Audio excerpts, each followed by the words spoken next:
अस्सलामु अलैकुम वरहमतुल्लाहि वबरकातुहू। वालेकुम सलाम वरहमतुल्लाहि वबरकातुहू। बाबुल इल्म अनवारिया एजुकेशनल सोसाइटी के तहत चलने वाले इदारा जामिया अनवारिया के ज़ेर एहतमाम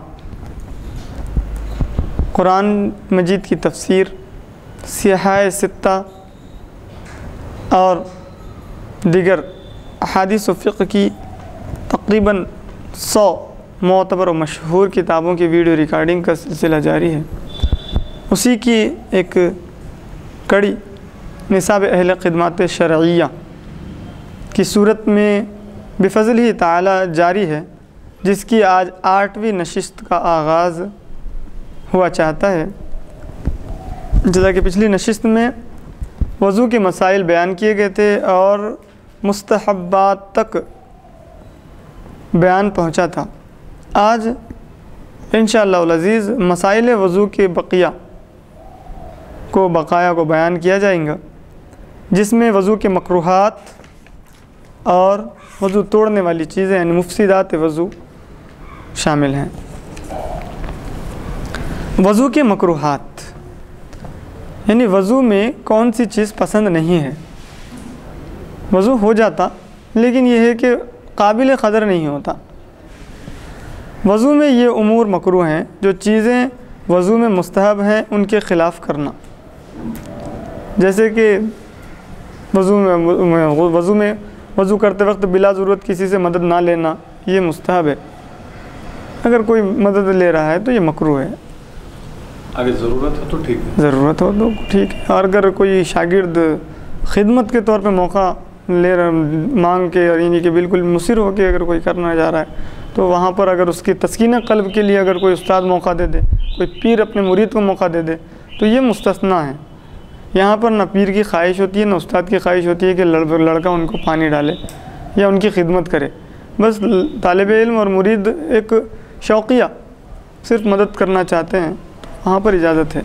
जैसे कि हुज़ूर अकरम सल्लल्लाहु अलैहि वसल्लम जब वज़ू करते तो सहाबा इकराम रिज़वानुल्लाहि अलैहिम अजमईन तहज्जुद के लिए भी उठते और हुज़ूर अकरम सल्लल्लाहु अलैहि वसल्लम के लिए वज़ू के पानी का इंतज़ाम करते और ठहरे रहते थे। सुभान अल्लाह। तो ये बुज़ुर्गान दीन से ऊपर इसे सरकार दो जहां सल्लल्लाहु की सुन्नत ही है कि किसी के तस्कीन क़ल्ब के लिए बच्चों को अगर मौका दिया जाए तो फिर फबिहा, इसमें कोई ख़बाहत नहीं है। लेकिन खुद अपनी ख्वाहिश से किसी से मदद लेना कि नहीं तुम मदद करो, यहाँ ठहर जाओ, ऐसा बेहतर नहीं। पानी ज़रूरत से ज़्यादा या कम खर्च करना, यानी वज़ू के लिए जितना पानी इस्तेमाल करना है उतना ही करना है, ना कम कि बिल्कुल जो है ना आप पानी यूँ ले रहे हैं और एक मरतबा धो के जो है ना बस किफ़ायत कर रहे हैं, यानी कि बस ज़्यादा इस्तेमाल नहीं करना चाहिए, ये गलत है। पानी जितना वज़ू करने के लिए लगे उतना आपको इस्तेमाल करना चाहिए और ज़्यादा भी नहीं खर्च करना चाहिए। बिल्कुल नल खोल के बैठ गए हैं, पानी बहते जा रहा है, तो ये भी बेहतर नहीं है। एतदाल, धीमा नल खोलना चाहिए, नल धीमा खोलना चाहिए और जितनी देर में पानी हाथ पे बह जाए बस उतनी देर रखना चाहिए, उससे ज़्यादा नहीं रखना चाहिए। और ख़ुसूसन वज़ू जब नल पे बनाते हैं तो उसमें तो बहुत ख्याल रखना होता है कि चेहरा धोने के वक्त में हाथ में चुल्लू भरते हैं तो उस वक्त में तो नल बंद करना मुश्किल होता है, लेकिन कि हाथ वगैरह धोने के बाद जब दूसरे उज़्व की तरफ जाते हैं धोने के लिए तो बीच में जो है ना नल बंद किया करें, फिर चालू किया करें, यानी हस्ब सहूलत पानी को कम खर्च करें। और बेहतर यही है कि अगर कहीं पर कुछ ऐसे मग वगैरह का या मिट्टी के बर्तनों का, किसी भी किस्म के बर्तनों का अगर एहतमाम हो तो उसी में पानी भरें और उसी से वज़ू करें, सबसे बेहतर चीज़ है ये। मगर मुश्किल होता है, अक्सर मसाजिद में इसका इंतज़ाम नहीं होता, तो वहाँ पर आदत भी बिल्कुल बहुत मफकूद हो गई है। तो यहाँ पर जो है ना इतना एहतियात है ख़त्म हो चुकी है। तो यहाँ पर क्या है, नल को कम कर लें और नल को हस्ब ज़रूरत बंद और चालू कर लिया करें। मसा करते वक्त में नल खुला रहता है, जबकि मसा करने में काफ़ी टाइम लगता है, 1 मिनट तो लगता ही है। सही अगर इत्मीनान से मसा करते हैं तो 1 मिनट तक पानी बहता है तो कम से कम 1 मग बल्कि उससे ज़्यादा पानी बह जाता है, तो ये भी जो है ना बेहतर नहीं है। हालत वज़ू में बिला ज़रूरत शदीद दुनिया की बातें करना, जैसे कि आजकल कॉलेज के तलबा का, स्कूल के तलबा का और कारोबारी आदमियों का, कि नमाज को एक झुंड की सूरत में आते हैं, एक गिरोह की एक जमात की सूरत में आते हैं और मस्जिद के गेट से बातें करते आते हैं तो तहारत खाने में बातें जारी रहती हैं, फिर वज़ू खाने में बातें जारी रहती हैं। और अल्लाह उनको हिदायत दे, मस्जिद में आते हैं तो वहाँ पर भी बातें जारी रहती हैं, जबकि ये गलत है कि दुनियावी बातें मस्जिद के गेट पे ही छोड़ देनी चाहिए, मस्जिद के गेट, मस्जिद में दाखिल होने से पहले ही छोड़ देनी चाहिए। तो इसी तरीके से अगर वज़ू करते वक्त भी अगर आप बातें कर रहे हैं तो ये मकरूह है। मुंह या दूसरे आज़ा पर ज़ोर से पानी मारना ये भी मकरूह है। पानी मारते हैं, अक्सर लोगों की आदत होती है इतनी ज़ोर से पानी मारते हैं कि अपने बदन पे तो गिरता ही है, बाजू जो आजू बाजू बैठे होते हैं उनके ऊपर भी वो पानी के छींटे गिर जाते हैं, जिससे बाजू वालों के दिलों में कोफ्त पैदा होती है, ये क्या पानी के छींटे उछाल दे रहे हैं। थोड़े लोग होते हैं नज़ाकत पसंद, और जाहिर सी बात है कि वज़ू का पानी एक बाज़ उलमा किराम ने एक ज़माने में हज़रत अबू हनीफ़ा रहमतुल्लाह अलैह ने एक वक्त में उस वज़ू के पानी को हराम भी कहा था, लेकिन कि उनके शागिर्द ने हज़रत इमाम यूसुफ़ और हज़रत इमाम मोहम्मद ने तवज्जो दिलाई कि हुज़ूर अगर इसको अगर हराम कह दिया जाएगा तो फिर उम्मत गुनाह में मुब्तला होगी। इस बात का जब एहसास आपको दिलाया तो आपने फिर अपने हुक्म में नरमी लाकर फिर उसके बाद में कहा कि नहीं मकरूह है कहा।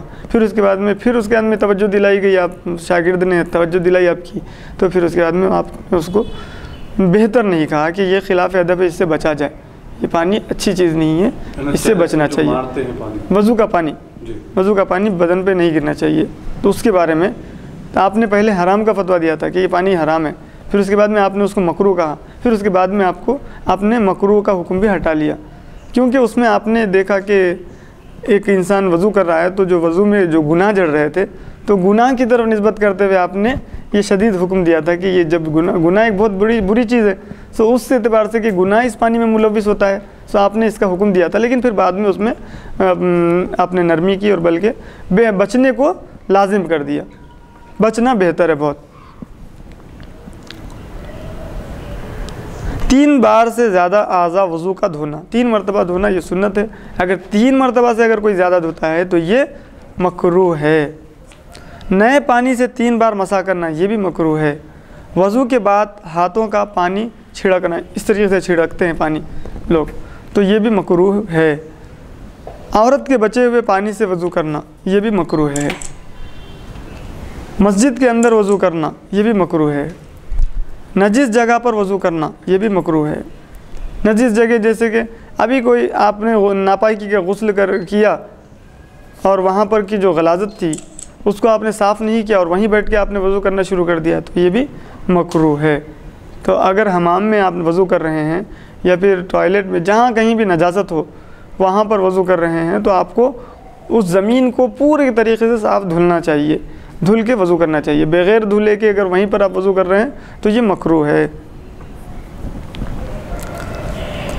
माज़ूर का वज़ू, माज़ूर की तारीफ़, जैसा कि एक ऐसा शख्स कि जिसको ऐसा उज़्र नाक़िस वज़ू यानी वज़ू तोड़ने वाले चीज़ों से ऐसा माज़ूर हो वो, जैसे कि पेशाब से वज़ू टूट जाता है, नक्सीर फूटने से वज़ू टूट जाता है, रीह के खारिज होने से वज़ू टूट जाता है, ये अमराज़ हैं उसको, हवा खारिज होने से वज़ू टूट जाता है।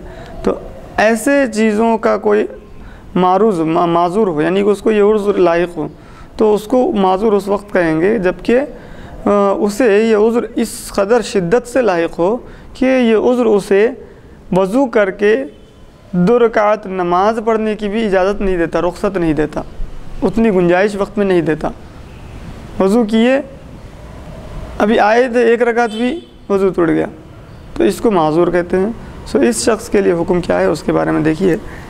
वज़ू में जिन अज़ा का धोना फ़र्ज़ है, अगर इनमें दर्द हो या कोई उज़्व फट गया, यानी ये और माज़ूर की बात चल रही है कि यानी कि आज़ाए वज़ू में किसी को दर्द हो, अगर इनमें दर्द हो या कोई उज़्व फट गया हो या और कोई मर्ज़ हो जिसकी वजह से इन पर पानी बहाना नुकसान करता हो, तो ऐसी हालत में इनका धोना ज़रूरी नहीं।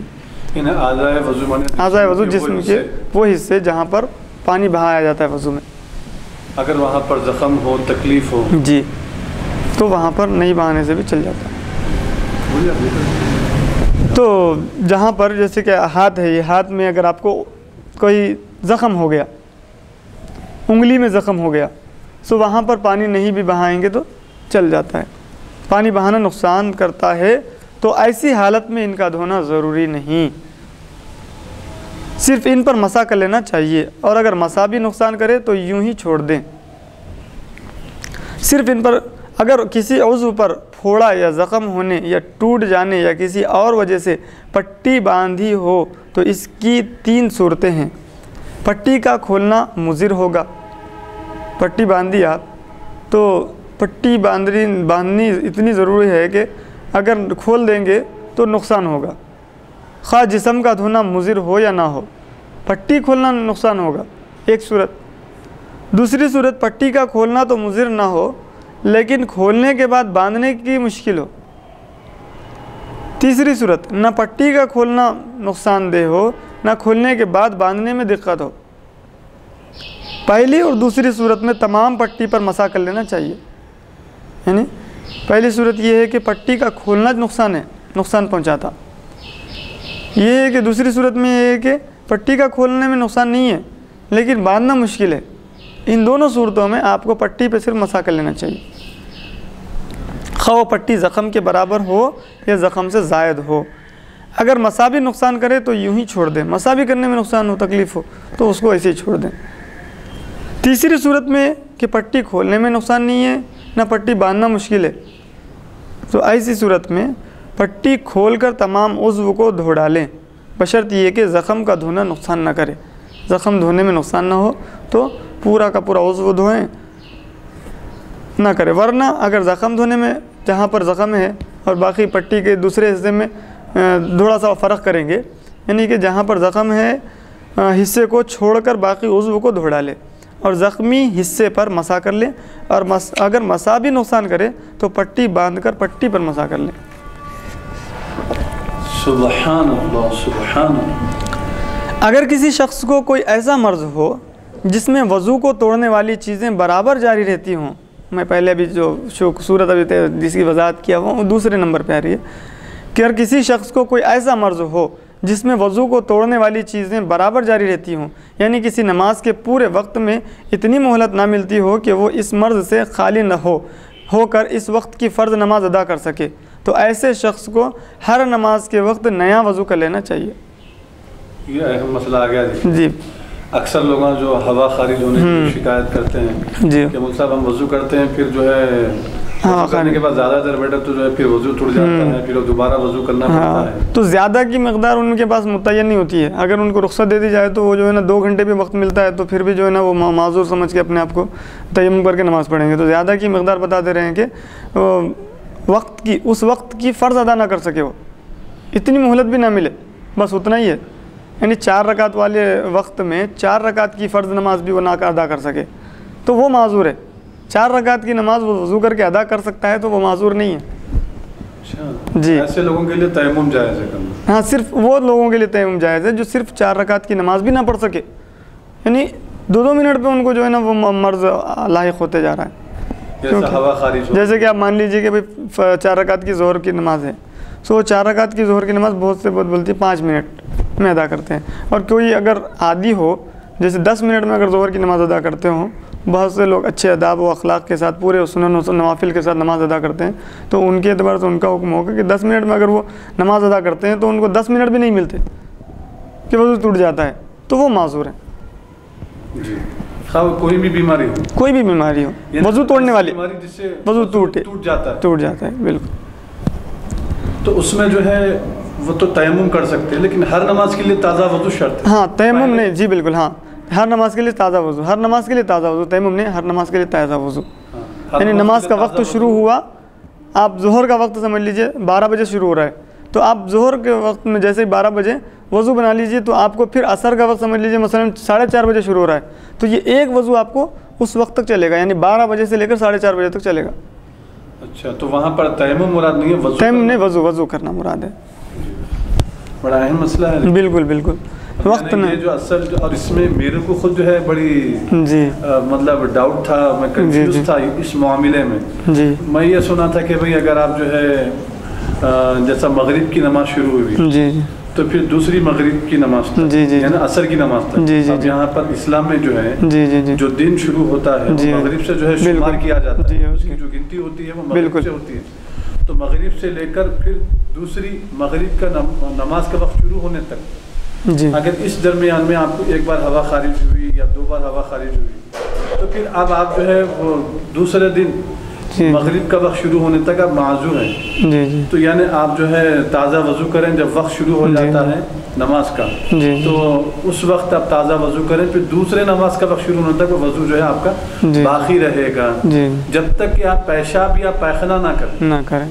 आपको हवा खारिज होने की बीमारी, हवा खारिज हो जाती है बिल्कुल, तो तब भी आपको जो है वज़ू नहीं टूटेगा बिल्कुल, क्योंकि वो वज़ू जो है फिर दूसरी नमाज का वक्त शुरू होने तक बाकी रहेगा। लेकिन ताहम उस वक्त तक जब तक कि आपको पैखाना या पेशाब ना निकल जाए, यानी मतलब ये कि आपके उज़्र के अलावा कोई अगर नाक़िज़ वज़ू हो तो फिर आपको वज़ू टूटना है, वज़ू करना है। चीज़ जो वज़ू तोड़ने वाली चीज़, जैसे कि भाई आपको हवा खारिज होने की बीमारी है,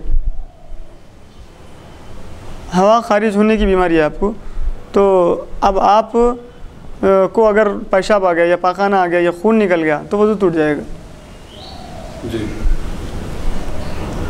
तो वज़ू टूट जाएगा। तो अब यहाँ पर ये जो बात बताई जा रही है कि वो गैसेस निकलने की बीमारी जी, यानी इतना ज़्यादा हो कि वो 4 रकात नमाज भी ना पढ़ सके कि एक फ़र्ज नमाज जो है जी जी, एक वक्त की फ़र्ज नमाज भी पूरी तरीके से अदा ना कर सकता हो, तो ऐसे लोगों के लिए हर नमाज के वक्त ताज़ा वज़ू शर्त है। अब ऐसा नहीं कि भाई आधे घंटे में एक बार हो रहा है, तो वो माजूर नहीं है बिल्कुल, वो पेट की ख़राबी है या आपकी जो है ना बदनिज़ामी है अपने पेट की, आप कंट्रोल नहीं कर रहे हैं, वरना माजूर नहीं है। लेकिन अभी एक नमाज तो हम अदा कर सक रहे हैं, अब बाकी सुन्नत नफिल पढ़ने का है तो उस वक्त फिर जो है हो जाता है। अब कोई जो है 20 रकात जो है नमाज पढ़ना चाहता है, हर 4 रकात में तो नहीं हो रहा उसको, लेकिन 8 रकात या 10 रकात या आधे घंटे में एक बार हो रहा है। अब ऐसा शख्स जो 5 घंटे जो है नमाज पढ़ने का इरादा किया, उन्हें खजा उम्री जी बिल्कुल, तो अब उसको खजा उम्री में जो है मतलब हर आधे घंटे में या फिर हर आधे घंटे में जब ज़रूरत पड़ा वज़ू बनाना ही पड़ेगा उसको, वज़ू बनाना ही पड़ेगा, माजूर है ही नहीं वो, जो माजूर को हुक्म रियायत इलाज कराना चाहिए, हाँ उसका इलाज कराना चाहिए। सुभान अल्लाह, सुभान अल्लाह। और इतना अपने नफ्स पे जी, माजूर ऐसे वो कहते हैं, जब ये उज़्र नहीं है तो फिर अब उसको रियायत नहीं है। अब वो जो अपनी नमाज़ें क़ज़ा किया है तो कसूरवार वो है, इस्लाम उसको रियायत क्यों देंगी, इस्लाम उसको रियायत क्यों देंगे कि भाई उसने नमाज़ें क़ज़ा की इकट्ठा करके अदा कर रहा है। तो अब जो तरीक़ा है इस्लाम का तरीक़ा है कि फ़र्ज़ नमाज के अदा करने का तरीक़ा बताएंगे, उसमें जो है ना नरमी देंगे, जैसे इस्लाम ने दी। इस्लाम ने नरमी ये दी कि भाई अगर आप 4 रकात भी नहीं पढ़ सक रहे हैं तो आप वज़ू कर लो, यानी कि एक नमाज के लिए वक्त कर लो, वज़ू कर लो, आपको माजूर मानेंगे। इसलिए कि इसका वज़ू नमाज का वक्त जाने से टूट जाता है, जब जो मर्ज़ इसको है इससे नीज़ नमाज का वक्त आने से नहीं टूटता। फिर जब तक इसका मर्ज़ पूरी तरह दफ़ा ना हो जाए, यानी एक नमाज का पूरा वक्त ऐसा ना मिले जिसमें वो फ़र्ज़ एक मरतबा भी ना पाया जाए, वो शख्स माजूर समझा जाएगा। वही बता दिया सुजब तफसील, ना पढ़ सकता। वज़ू तोड़ने वाली चीज़ें ये तो मकरूहात थे, उसके बाद में माजूर के हुक्म बयान किए गए। अब देखिए वज़ू तोड़ने वाली चीज़ें, जिन चीज़ों से वज़ू टूट जाता है वो ये हैं, पाखाना जैसा कि मालूम है सबको, पेशाब की राह से किसी चीज़ का निकलना, खा इसके निकलने की आदत हो या ना हो, यानी पेशाब किसी को निकलता है, बाज़ औक़ात किसी को जो है ना वो कुछ पतली रुतूबत निकल जाती है जिससे मज़ी कहते हैं, तो उसके भी निकलने से वज़ू टूट जाता है। जिस्म से खून या पीप का निकल कर अपने मकाम से बहना, इससे भी वज़ू टूट जाता है। मुंह भर क़य का होना, जिसमें सफ़रा या खाना या पानी या जमा हुआ खून निकले, सो ये वज़ू टूट जाता है इससे। मुंह या नाक से थूक या रींठ के साथ इतना खून निकलना कि खून गालिब या बराबर हो, यानी आप नाक छीन के तो जो नेट निकलता है, हमारे पास नेट कहते हैं, रींठ उसको उर्दू में बोलते हैं, तो उसमें खून मिला हुआ हो, इतना खून मिला हुआ हो कि लाली ज़्यादा दिखे जी, नेचुरल जो खून गालिब हो, खून थूक पर या रीढ़ पर खून गालिब हो तो वज़ू टूट जाता है। रीढ़ माने नेट समझ लीजिए, नेट। मुंह या नाक से किसी चीज़ के सहारे से एक करवट या एक सुरीन पर टेक देकर या चित या पट सो जाना, इससे भी वज़ू टूट जाता है। बेहोशी ख़ा किसी मर्ज़ से हो या किसी सदमा वगैरह से, इससे भी वज़ू टूट जाता है।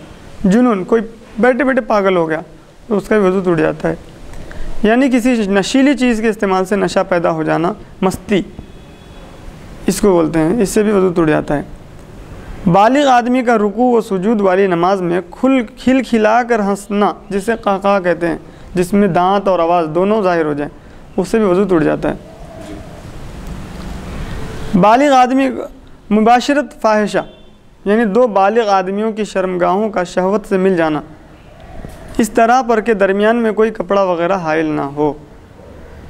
शौहर बीवी का आपस में एक दूसरे का शर्मगाह का इस तरीके से जुड़ जाना कि कोई कपड़ा ही बीच में नहीं है, तो इससे वज़ू टूटता है, तहारत नहीं टूटती बग़ैर कपड़े के, तो इससे वज़ू टूटता है। लेकिन मुसाब अगर जो है मतलब सिर्फ जो है अंडरवेयर अगर पहने हुए हैं मियाँ बीवी तो नहीं टूटता। अंडरवेयर पहने हुए हैं और बाकी जिस्म जो है कपड़े पहने हुए नहीं है, और ऐसी सूरत में जब जो है मतलब आपस में जो है दो जिस्म जब मिलते हैं, जबकि अंडरवेयर पहने हुए हो, तो क्या ऐसी सूरत में भी वज़ू टूटेगा? नहीं टूटेगा। कपड़ा होना चाहिए, कपड़ा नहीं होना चाहिए बीच में, बगैर कपड़े के। शर्मगाह मुराद है। हाँ, शर्मगाह, जिस्म के दूसरे हिस्से नहीं। मर्द और औरत के बरहना होने या बाहम एक दूसरे की शर्मगाहों को देख लेने या छू लेने से बशर्त ये कि मज़ी ना निकले, कोई रुतूबत ना निकले, ना शौहर को ना बीवी को, वज़ू ना टूटेगा। इसी तरह औरत के पिस्तान से दूध खुद ब खुद टपकने या निचोड़ने या किसी लड़के के चूसने से, डकार आने से, अगरचे बवादिर हो, कान या नाक वगैरह से किसी चीज़ के निकलने से, नमाज में इतना खफीफ हंसने से जिसको पास का आदमी ना सुन सके, ज़ख़म से कीड़ा या गोश्त का टुकड़ा गिर पड़ने से, वज़ू के बाद सर मुंडवाने या नाखून कटवाने या ज़ख़म यानी सर यानी छीलने, पूरा चिकनी बना लेने, या नाखून काटने या ज़ख़म के ऊपर के मुर्दा खाल नोच डालने से वज़ू नहीं टूटता। यानी बाज़ औक़ात क्या होता है कि खाल अटक जाती रहती है, तो ऐसे निकाल दिए तो खून भी नहीं निकलता, तो उससे वज़ू नहीं टूटता। और जितने मसले बताए गए गए हैं वज़ू नहीं टूटता। फिर थोड़ा सा एक एक मसले को मैं आपको बता दूँ, यानी इन चीज़ों से वज़ू नहीं टूटता है। जैसे कि ऊपर पहले तो वजाहत कर दी गई कि मर्द औरत नंगे हो गए, वज़ू नहीं टूटता। एक दूसरे की शर्मगाहों को भी आपने देख लिया तो भी वज़ू नहीं टूटता, छू भी लिए तो भी वज़ू नहीं टूटता। मसले मसाइल है इसमें, जितना हम वाज़े बताएंगे इल्म को उतना आसानी से पहुंचा सकते हैं। कुरान मजीद में अल्लाह ताला इरशाद फरमाता है कि अल्लाह हक़ बात कहने से नहीं फरमाता, बिल्कुल। तो ये खुद अल्लाह की सुन्नत है। और फिर हज़रत आयशा सिद्दीक़ा रज़ियल्लाहु ताला अन्हा जो ज़ौजे नबी सल्लल्लाहु अलैहि वसल्लम हैं, आप ख़ुद गुस्ल के मसाइल को वाज़े खोल कर बताती हैं तालीम उम्मत के लिए। तो ये तरीक़ा है। और ख़ुद हुज़ूर अकरम सल्लल्लाहु अलैहि वसल्लम की बारगाह में तिरमिज़ी शरीफ की गालिबन हदीस से मुबारक है कि एक सहाबिया जी मजमुआ हैं, दिगर जो है बैठे हुए हैं, और गालिबन उस वक्त जो है पर्दे के अहकाम नाजिल नहीं हुए थे जी। अच्छा, तो उस दूसरे अहकाम तो नाजिल हो गए थे, लेकिन पर्दे के अहकाम नाजिल नहीं हुए जी। तो सहाबिया और सहाबा वगैरह सब तशरीफ़ रखे हुए थे। उसका मफ़हूम यह है हदीस मुबारक का कि एक सहाबिया हुजूर की खिदमत में हाजिर होकर हैज़ और निफास यानी मंथली और माहवारी के जो है वो मसाइल पूछी। अल्लाह के रसूल सल्लल्लाहु अलैहि वसल्लम ने मसाइल बताया, आपने मसाइल बताए।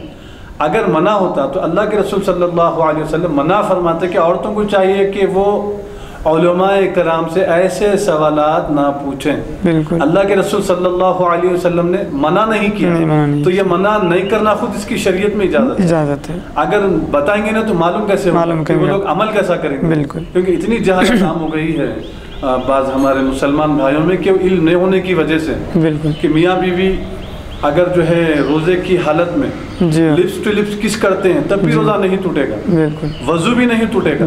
ये मसले मालूम नहीं है लोगों को। अगर थूक निकल लिया जाए तो उससे वज़ू टूट जाता है। जब थूक निकल लेते हैं हालत रोज़े में मियाँ बीवी लिप्स टू लिप्स जब किस करते हैं तो इस असना में अगर थूक निकल लेते हैं तो थूक के निकलने से वज़ू टूट जाता है। तो ऐसी सूरत में एहतियात की ज़रूरत है, क्योंकि लाजिम बात है। तो बहरहाल जवानों को जो है चीज़ों की तरफ जाने से शरीयत में रोका गया है कि फिर वो नफ्स जो है कंट्रोल नहीं होता, कंट्रोल जो है मुश्किल हो जाता है। तो गालिबन के नौजवान हजरात तो इससे एहतियाती करना ज़्यादा बेहतर है। तो मियाँ बीवी के मसाइल हैं, बिल्कुल नौज़ुबिल्लाह अगर जो है जैसे आजकल चल रहा बॉयफ्रेंड गर्लफ्रेंड, ये तो हराम जो वाक़ियात हो रहे हैं कॉलेजेस वगैरह में, इससे तो रोज़ा भी जो है ना हराम के करीब हो जाता है। रोज़े में भी बहुत बड़ा जो है फ़र्क आ जाता है उससे, क्योंकि वो भी एक ज़िना होगा ना, एक ज़िना की सूरत है।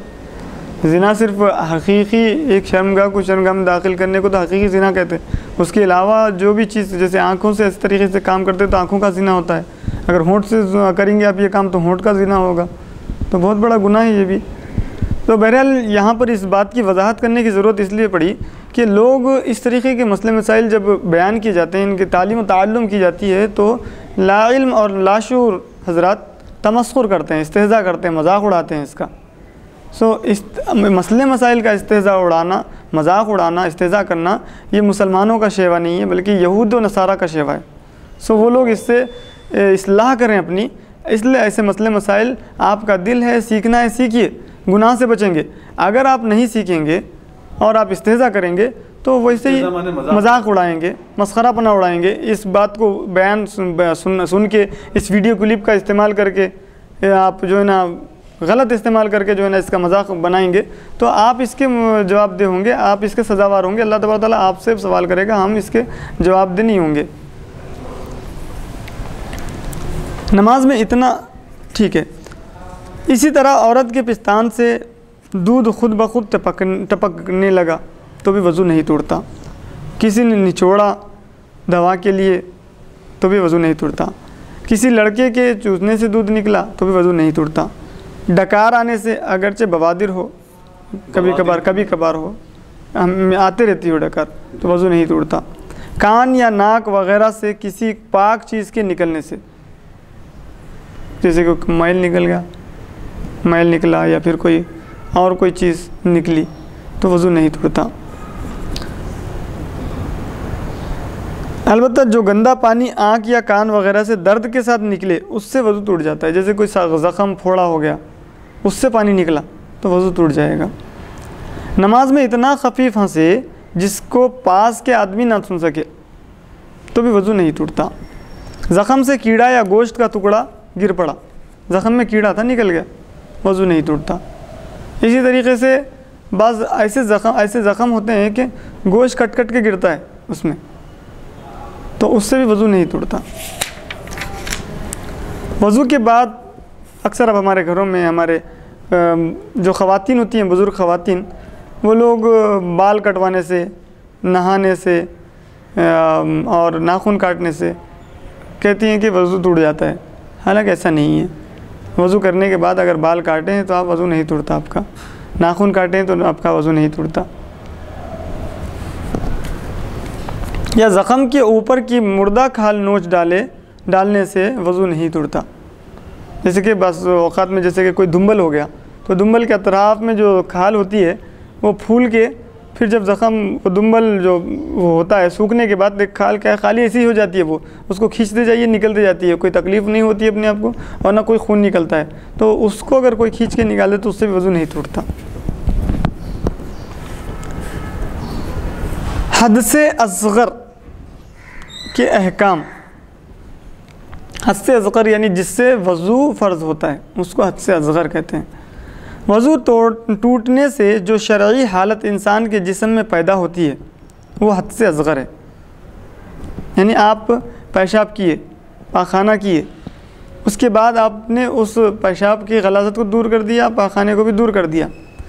अब आपके ऊपर जो एक कैफ़ियत है कि आप इस हालत में जाके कुरान नहीं पढ़ सकते, नमाज नहीं पढ़ सकते, ये जो आपके ऊपर एक हुक्म आ रहा है उस कैफ़ियत को हद से असग़र कहते हैं। वो हद से असग़र है। हद से असग़र की हालत में हराम है नमाज पढ़ना, खा नफिल हो या फ़र्ज़ हो, पंज वक्ता हो या जुमा, नमाज ईदैन हो या जनाजा, सजदा करना, खा सजदा तिलावत हो या शुक्र, बिला ग़िलाफ़ कुरान शरीफ का छूना, ये सारी की सारी चीज़ें हद से असग़र आपको, यानी कि आपसे कोई ऐसा काम हुआ कि जिससे वज़ू टूट गया आपका, या आपने वज़ू नहीं बनाया था उसके बावजूद आपने ऐसा काम आपसे हुआ, जैसे कि पेशाब आपने किया, पाखाना किया आपने, या आपके कहीं जगह से खून निकल गया वग़ैरह वग़ैरह, तो अब आप बग़ैर वज़ू के नमाज़ नहीं पढ़ सकते, आप बग़ैर वज़ू के कुरान को छीन नहीं सकते, ईदैन की नमाज़ नहीं पढ़ सकते, पंज वक्ता नमाज़ नहीं पढ़ सकते, कोई नफिल नमाज़ भी नहीं पढ़ सकते हैं, हद तो ये है कि सजदे तिलावत भी नहीं कर सकते हैं बग़ैर वज़ू के। मकरूह तहरीमी है काबे मुकर्रमा का तवाफ़ करना, अगर बग़ैर वज़ू के अगर कोई खाने काबा का तवाफ़ करे तो मकरूह तहरीमी है, यानी हराम के करीब। दुरुस्त है यानी कि बग़ैर वज़ू के क्या दुरुस्त है? कुरान शरीफ का हद से असग़र की हालत में, जबकि किसी कुरान शरीफ का छूना कब? जबकि किसी जुज़दान में हो या किसी ऐसे कपड़े में लपटा हुआ हो जो इसके साथ चिपका ना हो। जैसे कि आजकल वो प्लास्टिक के ज़िप वाले आ रहे हैं, उसके साथ आप नहीं छू सकते हैं क्योंकि वो उसी के साथ चिपका है, उसी के साथ जुड़ा हुआ है। वो कुरान शरीफ से अलग कपड़ा होना चाहिए, उससे आप अगर कुरान शरीफ को छू रहे हैं तो फिर कोई हरज नहीं है। कुरान शरीफ का पढ़ना भी बग़ैर वज़ू दुरुस्त है, या पढ़ाना भी दुरुस्त है। देख कर ख़ास ज़ुबानी, कुरान शरीफ का नाबालिग बच्चों को देना या छुआना, बच्चों को छोटों को वज़ू नहीं होता तो उनको अगर बस तबर्रुकन दिए उनके हाथ में तो ज़रूरी नहीं है कि वज़ू करके भी दें, बग़ैर वज़ू भी बच्चों को दे सकते हैं। छोटे हैं, उसको कुरान से मोहब्बत पैदा हो, कुरान की आज़मत मालूम हो, कुरान से दिलचस्पी हो, इस एतबार से क्या है गाहे बगाहे वक्फ़े से बच्चों को कुरान शरीफ हाथ में देते हैं, जिससे एक नेक फ़ाल होता है कि भाई बच्चा कुरान से दिलचस्पी पैदा करेगा, तो ये भी दुरुस्त है। मोज़ों का मसा करना, मोज़े अगर पहन लिए हों, और मोज़े कहते किसे हैं? मोज़ा कौन सा शरई है कि जिस पे आप मसा कर सकते हैं? वज़ू का चौथा फ़र्ज़ दोनों पैरों का टखनों समेत एक मरतबा धोना है। टखनों तक नीचे के पंजे का पूरा पैर का धोना फ़र्ज़ है। लेकिन अगर कोई शख्स तहारत कामिला पर मोज़े पहन ले, यानी कि तहारत हासिल करके वज़ू करके गुस्ल करके मोज़े अपने पैर में पहन लिए, तो वक्त हदस से मुकीम को 1 रात दिन और मुसाफिर को 3 रात दिन मोज़ों का निकाल कर पैर धोने के बजाय सिर्फ मोज़ों पर एक बार मसा कर लेना काफ़ी है। मोज़े किसको कहते हैं वो इंशाअल्लाह उसकी तारीफ़ आएगी। शरई मोज़े, जिस पर मोज़े की इजाज़त है, अगर आपने वज़ू करके पहने हों, तहारत कामिला के बाद आपने पहने हों, तो अब आप इसके बाद आपको कोई हाजत लाहिक हुई, आपका वज़ू टूट गया, तो आप वज़ू टूटने से जिस वक्त वज़ू टूटा है उस वक्त से लेके फिर 24 घंटे तक आप वज़ू करते वक्त में मोज़ों को निकाल के मोज़े पैर धोना ज़रूरी नहीं है, बल्कि सिर्फ महज मोज़ों पे आप मसा कर देंगे काफ़ी हो जाएगा। और अगर सफ़र में हैं आप तो 24 घंटे के बजाय समझ लीजिए 3 दिन 3 रात, 3 दिन 3 रात आपको मोज़ों को निकाल के पैर धोने की ज़रूरत नहीं है। सिर्फ़ आज़ा यानी चेहरा धो लीजिए, हाथ धो लीजिए, मसा कर लीजिए, और पैर के ऊपर उसको धोने के बजाय उसको मसा कर लीजिए, तो आपके मोज़ों पे मसा करना ये धोने के कायम मुकाम हो जाएगा। क्योंकि उस दौर में मोज़ों को बार बार निकालने और उतारने से मोज़ों के अंदर जो एक ठहराव होता था, जो मोज़े पैर को पकड़ के रहते थे, वो उसका जो पकड़ थी वो पकड़ कमज़ोर पड़ जाती थी।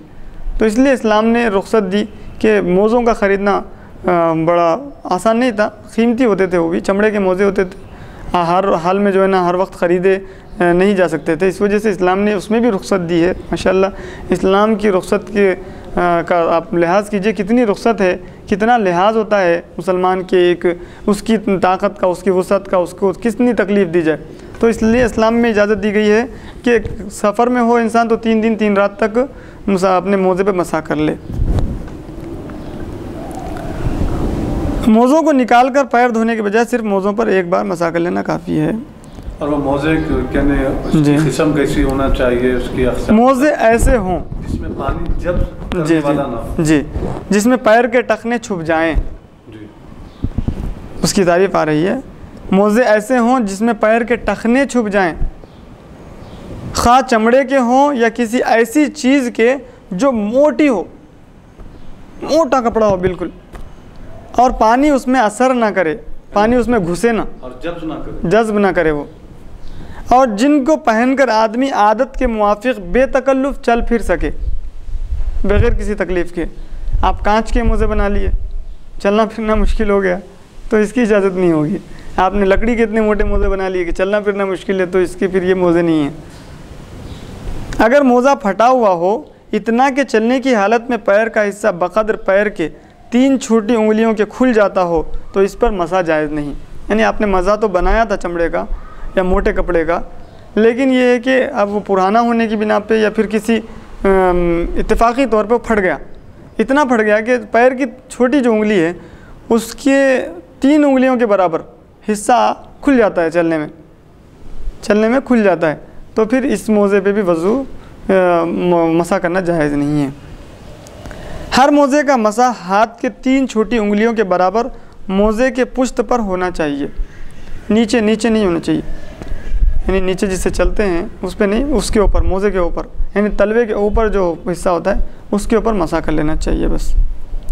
जिन चीज़ों से वज़ू टूटता है उनसे मसा भी बातिल हो जाता है, नीज जबकि मुद्दत पूरी हो जाए या मोज़ा पैर से या पैर के अक्सर हिस्से से उतर जाए। बिहम्दिही ताला वज़ू के मसाइल मुकम्मल हुए। अब गुस्ल के मसाइल का आगाज़ हुआ चाहता है। गुस्ल के मसाइल, गुस्ल की तारीफ़, हद से अकबर, वज़ू में हद से असग़र था, यहाँ पर हद से अकबर, यानी असग़र और अकबर की मुख्तसर तारीफ़। असग़र यानी हद तो ऐसे एक ऐसी कैफियत को कहते हैं कि वो कैफियत इंसान को कुछ नेक काम करने से रोकती है, नेक काम करने की इजाज़त नहीं देती जब तक कि वो कैफियत को दूर ना किया जाए। जैसे कि पेशाब आपने किया, खाना आपने किया, उससे फारिग हो गए, उसको दूर कर दिया आपने, पेशाब पखाने को, उसको गलाजत को, अब उसके बाद आप पाक हैं, आपको कहीं भी गंदगी नहीं लगी हुई है, लेकिन एक आपके ऊपर एक हुक्मी तौर पे कैफियत है, उसको हद कहते हैं। तो ये नाक़िस वज़ू की वजह से जो है कैफियत तारी होती है उसको असग़र कहेंगे। और इसी तरीके से नाक़िस गुस्ल से जो कैफियत तारी होती है, जैसे कि आपको एहतिलाम हो गया या आपको दिफ़्फ़त के साथ, एक झटके के साथ आपको बैठे बैठे ख़यालात के परगंदा होने की बिना पे जो है ना एक झटके से मनी निकल गई, जिसके बाद आपका जिस्म पूरा लाग़र हो गया, तो इससे गुस्ल फ़र्ज़ हो जाता है। और आपके ऊपर जो अभी आपने क्या किया, जैसे एहतिलाम हुआ तो आपने जहाँ कहीं बदन पे आपकी गंदगी थी उसको तो धो दिया, आपके बदन पे कहीं भी गंदगी नहीं लगी है, लेकिन अब आपके ऊपर उस गंदगी को दूर करने के बावजूद एक हुक्म तारी है कि अब आप जब तक कि कामिल गुस्ल नहीं करेंगे उस वक्त तक आप नमाज नहीं पढ़ सकते। तो ये जो कैफियत होती है इसको हद कहते हैं, लेकिन इसको अकबर कहेंगे, यानी नाक़िस गुस्ल से जो कैफियत जो हुक्म तारी होता है उसको हद से अकबर कहते हैं, और नाक़िस वज़ू से जो तारी होता है हुक्म उसको हद से असग़र कहते हैं। असग़र माने छोटा, अकबर माने बड़ा। हद से असग़र, हद से अकबर से पाक होने यानी सर से पैर तक तमाम जिस्म की ज़ाहिरी सतह धोने का नाम गुस्ल है, जिसका धोना बग़ैर किसी तकलीफ़ के मुमकिन हो। गुस्ल की सिफ़ात, गुस्ल की सिफ़ात हस्बे ज़ेल हैं। गुस्ल यानी कि फ़र्ज़ कब होगा, गुस्ल करना वाजिब कब होगा, गुस्ल करना फ़र्ज़ किफ़ाया कब होगा, गुस्ल करना सुन्नत कब होगा, ये गुस्ल की सिफ़ात हैं। तो देखिए गुस्ल करना फ़र्ज़ कब होगा, शहवत से मनी निकलने पर। अभी मैंने जो कहा कि शहवत से मनी निकलना उसको कहते हैं कि इंसान के ख़यालात मुंतशिर थे, बैठे बैठे गंदे गंदे ख़यालात उसके जहन में आ रहे थे, तो एकदम बिल्कुल झटके से जो है मनी उसके उज़्व से निकली एक दिफ़्फ़त के साथ, और उसका उज़्व जहाँ से मनी निकलती है वो शर्मगाह वो लाग़र हो गया। पहले तो उसमें जो है ना एक इंतशार था, सख्ती थी, लेकिन जैसे ही मनी निकली उसकी सख्ती ख़त्म हो गई, ढीलापन पड़ गया, तो अब इसके ऊपर गुस्ल फ़र्ज़ होगा। इसको कहेंगे शहवत से मनी निकलना। सिर्फ़ मनी सिर्फ ऊपर के सुराख पे जम रही है, एक यानी कि एक रुतूबत शर्मगाह के ऊपर जम रही है, वो चाहे दिरहम के बराबर भी क्यों ना हो, लेकिन झटके से नहीं निकलती और उज़्व में लाग़र ही नहीं आती, तो उसको शहवत से निकलना नहीं कहेंगे और उससे गुस्ल फ़र्ज़ नहीं होगा, वज़ू फ़र्ज़ होगा, वज़ू करना फ़र्ज़ होगा। एहतिलाम के बाद वही रात में जो इंसान को जो रुतूबत निकल जाती है उसको एहतिलाम कहते हैं। वती के बाद, सोहबत के बाद, शौहर बीवी से सोहबत करा तो उसके बाद, हैज़ मौकूफ़ होने के बाद, हैज़ औरत का रुक गया तो गुस्ल फ़र्ज़ हो गया। सोहबत माने मुबाशिरत, मुबाशिरत।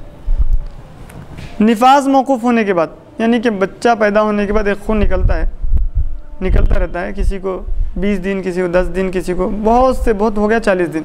शरीयत में 40 दिन की हद बताई गई है। 40 दिन से अगर ज़्यादा किसी को खून निकल रहा है तो निफास नहीं कहेंगे, उसको बीमारी कहेंगे। तो 40 दिन के बाद उसको जो है ना उससे गुस्ल करना पड़ेगा। लेकिन यहाँ पर निफास की जो मकदार है, बच्चा पैदा होने के बाद जो खून निकलता है, अगर 10 दिन में ख़त्म हो गया तो अब आपको गुस्ल करना फ़र्ज़ है नमाज वगैरह पढ़ने के लिए। तंबी, इन उमूर की तौज़ी और तफसील मसाइल मुजिबात गुस्ल के उन्वान से आगे बयान होंगे। फ़र्ज़ किफ़ाया है मुसलमान मय्यत का नहलाना ज़िंदा मुसलमानों पर। जो गुस्ल मय्यत को देते हैं वो फ़र्ज़ किफ़ाया है कि किसी एक ने भी मोहल्ले में से मय्यत को गुस्ल दे दिया तो सारे के सारे मोहल्ले वाले सेफ़ हो गए, महफूज हो गए, किसी को गुनाह नहीं। अगर किसी महल्ले वाले ने भी गुस्ल नहीं दिया तो पूरे के पूरे महल्ले वाले जो है ना गुनाहगार होंगे। वाजिब है उस काफिर पर जो ज़रूरत गुस्ल की हालत में मुसलमान हुआ, यानी कि मुबाशरत करके आया था और मुसलमान हो गया। सो मुसलमान होने के लिए तो गुस्ल वाजिब नहीं है, मुसलमान फ़ौरन पर कलमा पढ़ ले मुसलमान हो जाए। लेकिन अब मुसलमान हो गया, अब नमाज़ पढ़ना चाहता है तो अब उसके लिए जो है ना गुस्ल करना वाजिब है। सुन्नत है जुमा के दिन गुस्ल करना, ईद उल फित्र के लिए गुस्ल करना, ईद उल अज़हा के लिए गुस्ल करना, एहराम के लिए गुस्ल करना, हज या उम्रा के लिए गुस्ल करना। हज करने वालों को अरफा के दिन ठहरें तो वहाँ पर गुस्ल करना सुन्नत है। यानी ये सारी बातें कब, जबकि आपको तहारत होने के बावजूद आप गुस्ल कर रहे हैं तो ये गुस्ल सुन्नत है। अगर आपको तहारत ना हो जुमा के दिन तो गुस्ल करना फ़र्ज़ है। मुस्तहब है शब बारात, शब क़द्र, शब आरफ़ा, सूरज ग्रहण और चाँद ग्रहण के वक्त, नए कपड़े पहनने के वक्त, सफ़र से वापसी के वक्त, मक्के मुअज़्ज़मा में दाखिल होने के वक्त, तवाफ़ ज़ियारत के लिए मदीना मुनव्वरा में दाखिल होने के वक्त, ताज़ीम व तकरीम हज़रत रसूल करीम सल्लल्लाहु अलैहि वसल्लम के लिए, तलब बारिश के लिए वगैरह वगैरह गुस्ल करना मुस्तहब है। गुस्ल के सही होने की शर्तें, ये बहुत ही अहम बाब है, समात फरमाएं।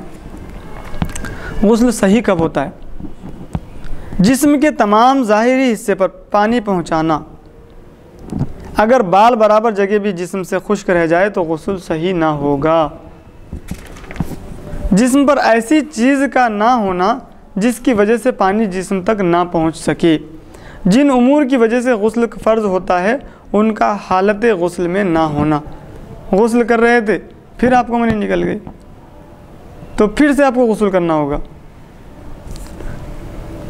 गुस्ल के फ़र्ज़, गुस्ल में क्या चीज़ें फ़र्ज़ हैं? गुस्ल में 3 चीज़ें फ़र्ज़ हैं। इससे पहले मसला दोबारा फरमाइए।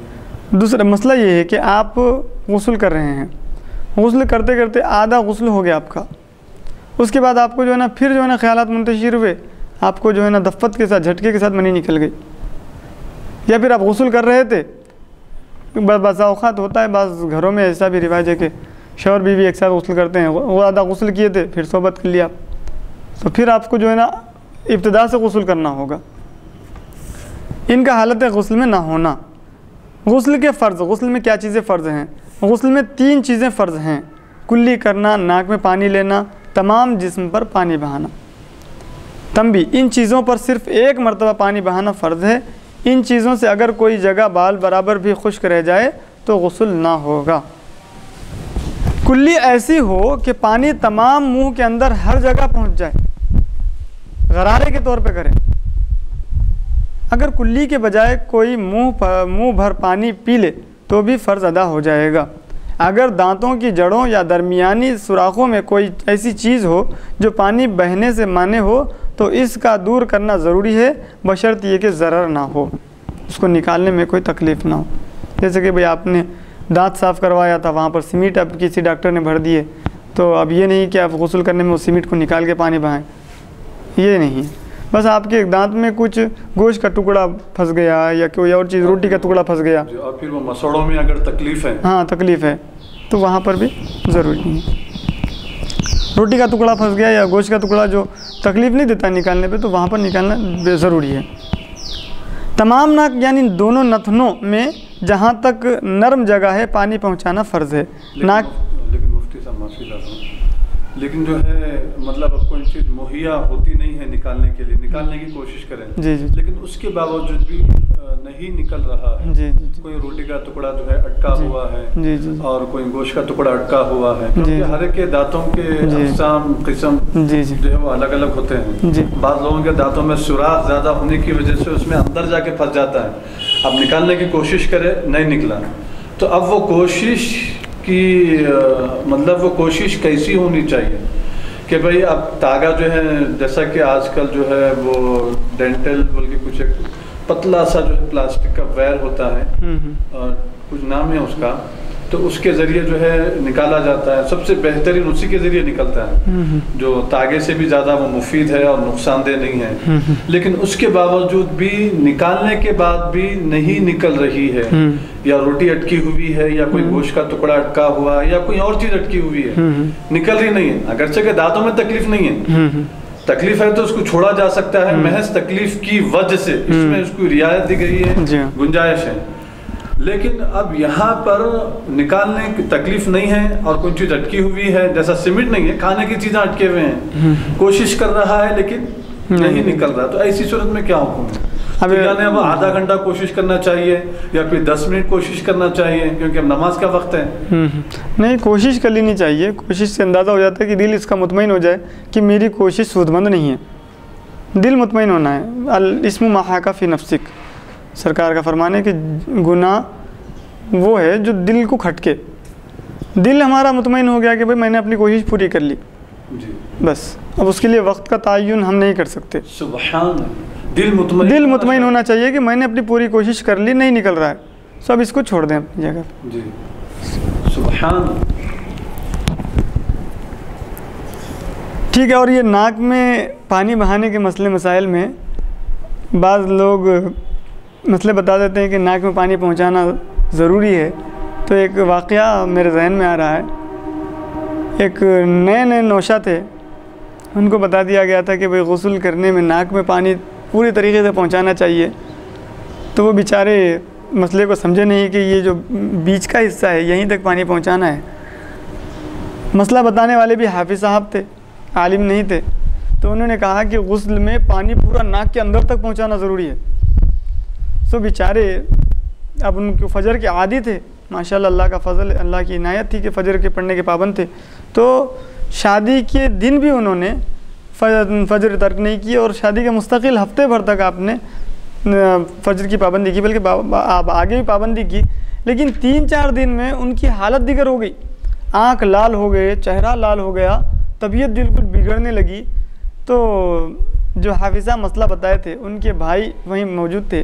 तो उन्होंने पूछा मामला क्या है, नहीं जम रही है कि अपनी नौशीन से, हालत बिगड़ती क्यों जा रही है, तबीयत क्यों ख़राब होती जा रही है आपकी?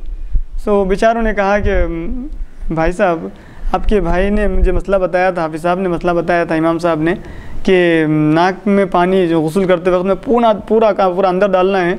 तो पूरी मुश्किल कोशिश करता हूँ कि नाक में पानी नहीं जाता है, और जैसे ही नाक के अंदर पानी डालने जाता हूँ मैं, बहुत तकलीफ़ से ठसके लगते हैं मुझे, और उसकी वजह से मेरी हालत बिगड़ती जा रही है। तो फिर उसके बाद में वो जो आलिम साहब थे, उनके भाई, पहले तो खूब हंसे कि लाइल्मी और कम इल्मी की बिना पे मसले मसाइल में कितनी शिद्दत पैदा कर दी जाती है। तो उन्होंने फिर बाद में से इत्मीनान होने के बाद बताया कि भाई ऐसे नहीं है मियाँ, कौन बोले तुमको नाक के अंदर तक पानी पहुँचाना है? नाक के सिर्फ ये जो नर्म हड्डी है यहाँ पर शुरू में, वहीं तक पानी पहुँचाना है। नाक के अंदर पानी पहुँचाओगे तो तबीयत तुम्हारी ख़राब होगी। तो अरे भाई साहब के हाफिज़ साहब बताए थे मुझे फैसला। तो इस तरीके से होता है कि नाक में सिर्फ ये नाक की जो हड्डी है, लोल की है, यहाँ तक पानी डालना है, ये नहीं कि बिल्कुल अंदर तक पानी पहुँचाना है, इतनी शिद्दत नहीं है। अब रोज़ों में अगर तो रोज़ों में तो वो हड्डी तक भी नहीं है, बल्कि शुरू के हिस्से तक बस, गुस्ल में भी बस कर लिया जाए। हाँ, थोड़ा पानी बहा दिया जाए, थोड़ा डालना है चाहिए।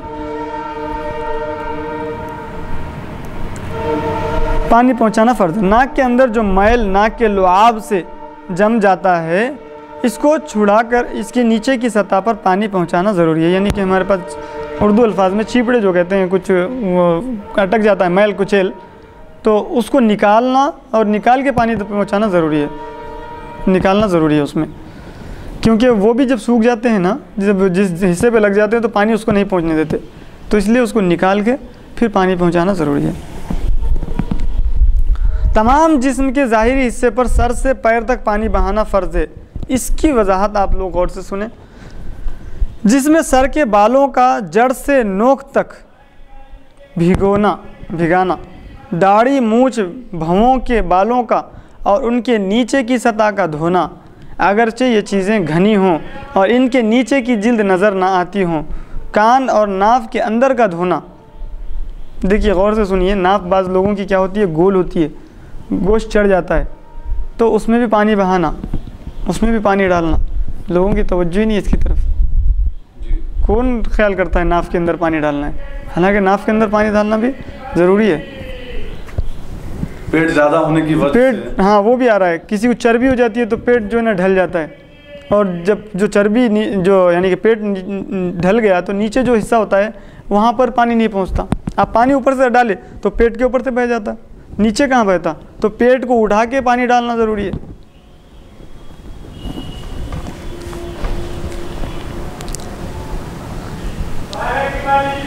अंदर का धोना, नाक और कान का। अगर कान या नाक में सुराख हों और बंद ना हुए हों तो इनमें पानी पहुंचाना दाखिल है। सर के बाल अगर गूंदे हुए हों तो औरतों को इनका खोलकर तर करना ज़रूरी नहीं, सिर्फ जड़ों का तर कर लेना काफ़ी है। अलबत्ता मर्दों पर फ़र्ज़ है कि गूंदे बालों को तर करें और तमाम बालों की जड़ों में पानी पहुंचाएं। और अगर बाल खुले हुए हों तो फिर मर्द और औरत दोनों पर तमाम बालों का धोना फ़र्ज़ है। हाँ, औरतों को सिर्फ जड़ों का तर कर लेना काफ़ी ना होगा। अगर उंगली में तंग अंगूठी या कान या नाक के सुराखों में तंग बालियाँ या नथ वग़ैरह हो कि हरकत दिए बग़ैर पानी जिस्म तक ना पहुँच सके तो इनका हरकत देना, या ज़्यादा तंग हो तो बवक्त गुस्ल निकाल देना फ़र्ज़ है। अल्लाह। माथे पर अफशा या नाखूनों में गुंदा आटा लगा, अफशा मतलब वही कुछ भी समझ लीजिए, पेंट वगैरह कुछ भी, अबरक वगैरह। पहले पेंट वगैरह का नहीं था तो रिवाज जो है ना, औरतें जो है ना वो अबरक जो है ना घस के लगा लेती थी। नाखूनों में गुंदा आटा लगा और खुश्क हो गया हो तो इनको दूर करके इनके नीचे की सतह पर पानी पहुंचाना फ़र्ज़ है गुस्ल में। जिस मर्द का खतना ना हुआ हो उसको खतना की खाल के अंदर पानी पहुंचाना ज़रूरी है, बशर्त ये कि तकलीफ़ ना हो, वरना ज़रूरत नहीं। जिस चीज़ के धोने में तकलीफ़ या ज़रर हो उसका धोना फ़र्ज़ नहीं, मसलन आँख के अंदर की सतह, कान या नाक के वो सुराख जो बंद हो गए हों वग़ैरह। और हमारे बहनों के लिए ये है कि जो सीने जिनके लटक जाते हैं तो उनको भी जो है ना उठाकर पानी नीचे डालना चाहिए। जैसे कि हमारे एक मौलाना साहब थे, उन्होंने बाज़ाब्ता तौर पे वाज़े तौर पे लिखा है, जिसको पढ़ के बच्चों ने बहुत इस्तेज़ा किया, मजाक उड़ाया। लेकिन मसला है अगर वो नहीं बताया जाएगा हमारी बहनों को कि तो फिर वो लोग लापरवाही से पानी ऊपर से डाल देंगे और निकल के आ जाएंगी। तो इसलिए जो भी हिस्सा उनके बदन का गोश्त अगर लटक गया जिसकी वजह से कुछ जिल्द छूप गई उसके नीचे, तो उस गोश्त को उठा के नीचे पानी डालना ज़रूरी है। बेशक अगर ये मसला नहीं बताया जाएगा तो गुस्ल नहीं होगा। एक औरत अगर गुस्ल के बग़ैर या गुस्ल के बग़ैर अगर कोई खाना बना के खिलाती है तो बहुत उसका असर पड़ता है खाने वालों पर। एक वाक़या मैं सुना हूँ, बाद लोग तो उसको हज़रत जुनैद बगदादी रज़ियल्लाहु ताला अन्हु की तरफ मंसूब करते हैं, लेकिन मैं उसको बिल्कुल तय नहीं करता कि हज़रत जुनैद बगदादी रज़ियल्लाहु ताला अन्हु ही थे, लेकिन बहुत ही बड़े बुज़ुर्ग कामिल शख्सियत, कामिल वली थे। सो आपका मामला ये था कि लोगों से बचने के लिए आप समंदरों में, दरियाओं में दूर जाके जो है ना पानी पे मुसल्ला बिछा कर नमाज़ पढ़ा करते थे। और ये तो मंसूब हज़रत जुनैद बगदादी रज़ियल्लाहु ताला अन्हु की तरफ ही है, लेकिन अब मैं जो वाक़या बयान करना चाह रहा हूँ वो उनकी तरफ मंसूब है या नहीं है उसके बारे में इत्तला नहीं है। तो हज़रत जुनैद बगदादी रज़ियल्लाहु ताला अन्हु एक दफ़ा ऐसे ही आप पानी पर मुसल्ला बिछा के नमाज़ पढ़ रहे थे। सो एक शख्स आया, आने के बाद दरियाफ़्त करने लगा, ए जुनैद, ये जो तुम्हें मकाम मिला है ये तुम्हारे अपने आमाल की बिना पे मिला है या तुम्हारे बीवी की वजह से मिला है? तो हज़रत जुनैद बगदादी रज़ियल्लाहु ताला अन्हु ने कहा कि तुम्हारे सवाल को मैं समझा नहीं, तो तुम्हें एक दिन का वक्त है, जाओ समझ के आओ। वो भी बहुत बड़े बुज़ुर्ग थे जो सवाल करने वाले थे। सो हज़रत जुनैद बगदादी रज़ियल्लाहु ताला अन्हु घर तशरीफ़ लाए। लाने के बाद अपनी अहलिया से पूरा माजरा सुनाया। तो हज़रत जुनैद बगदादी रज़ियल्लाहु ताला अन्हु की अहलिया, वो भी जो है ना अहले फ़िरासत थी, वो भी साहिब फ़िरासत और ख़ातून थी। तो उन्होंने कहा कि आपको मैं डिफिनेशन दूँ, तारीफ़ करूँ नहीं फिर, या फिर करके बताऊँ कि क्या मामला है, यानी बोल के समझाऊँ या फिर मामला करके दिखाऊँ। तो हज़रत जुनैद बगदादी रज़ियल्लाहु ताला अन्हु ने कहा बोल के नहीं, मामला इतना बड़ा हुआ है तो तुम मुझे जो है ना अमली तौर पे करके दिखाओ कि ये जो मुझे मकाम मिला है कैसे मिला। तो हज़रत जुनैद बगदादी रज़ियल्लाहु ताला अन्हु को आपने कहा कि आप आज सो जाइए, इंशाअल्लाह कल शाम तक आपको इसका जवाब मिल जाएगा। तो हज़रत जुनैद बगदादी रज़ियल्लाहु ताला अन्हु उस रोज़ तो आराम फरमा लिए। फिर जब दूसरा रोज़ हुआ तो आपने अहलिया से कहा कि मेरे नाश्ते का इंतज़ाम करो। तो आपने नाश्ते का इंतज़ाम कर दिया, खाना वगैरह लगवा दिया, आपने खाना खा लिया। फिर आपने पानी पूछा तो आपकी अहलिया ने आपको लाके पानी पिलाया। पिलाने के बाद हज़रत जुनैद बगदादी रज़ियल्लाहु ताला अन्हु मामूल के मुताबिक लोगों से बचने के लिए, वरना आपको कोई शौक़ वगैरह नहीं था कि दरिया पे जाके मुसल्ला बिछा के नमाज़ पढ़े, चूँकि वहाँ पर जंगल की कमी थी, कोई झाड़ी वगैरह भी बहुत कम होते थे, तो लोगों से तन्हाई इख्तियार करने के लिए पानी का आप पानी के सहारा लेते थे कि लोग पानी तक नहीं पहुँच सकते। लोग दूर से देखेंगे कोई ना कोई कश्ती होगी समझ के खामोश बैठ जाएंगे। तो आप अब जब गए हैं कि वहाँ पर जाके कुछ नवाफिल पढ़ें, इबादत करें, आप पहला पैर जैसे ही दरिया में रखे, दरिया में उतर गए। आपने कोशिश की, बहुत कोशिश की कि पानी पे चल के जो है ना दरिया पे जो है ना मुसल्ला बिछा के नमाज़ पढ़ें। उस रोज़ आपको ये मैसर ही नहीं हो सका, आप उस पर मुसल्ला बिछा के नमाज़ पढ़ ही नहीं सके। तो आपके इस रात में जब इबादतें पूरी हुई, अपने अहलिया के पास आए तो फिर आपने पूछा मामला ये क्या हुआ? क्या अल्लाह तबारक व तआला ने कल तक तो मुझे वो मकाम दिया था कि मैं मुसल्ला पानी पे बिछा के नमाज़ पढ़ लिया करता था, आज एक कदम भी जो है ना पानी के ऊपर नहीं चल सका मैं। तो उनकी अहलिया ने कहा कि इनायत तो करने वाला, एहसान तो करने वाला अल्लाह है, लेकिन किसी न किसी को किसी का ज़रिया बना दिया है, किसी के तुफ़ैल किसी को कोई मकाम अता फ़रमा देता है। सो हुआ ये कि आप जब नाश्ता किए हैं और नाश्ता करने के बाद जो मुझसे पानी तलब किए थे, तो जो पानी का गिलास मैंने आपको नोश फरमाने के लिए दिया था, वो पानी का जो गिलास है मैंने आपको बग़ैर वज़ू के दिया था। बग़ैर वज़ू के एक गिलास आपको मैंने पानी पिलाया, तो आपका जो ये मकाम ऊंचा मकाम था वो ऊंचा मकाम नीचे आ गया। सो आपके इस ऊंचे मकाम में मैं भी बराबर की शरीक हूँ। सुभान अल्लाह, सुभान अल्लाह। सो औरतों की पाकीज़गी, उनका पाक होना कितना अहम है। एक मर्द की तकमील में, एक इंसान को कामिल होने में औरत का भी बड़ा हाथ होता है। खैर, इसको हज़रत जुनैद बगदादी रज़ियल्लाहु ताला अन्हु की तरफ मैं कन्फर्म मंसूब नहीं कर रहा हूँ, लेकिन वाक़या हक़ है, वाक़या सच है। और 60% 70% मुझे यकीन है कि हज़रत जुनैद बगदादी रज़ियल्लाहु ताला अन्हु का ये वाक़या है। खैर, किसी का वाक़या हो, नसीहत के लिए, इबरत के लिए हमें काफ़ी है। बेशक बेशक।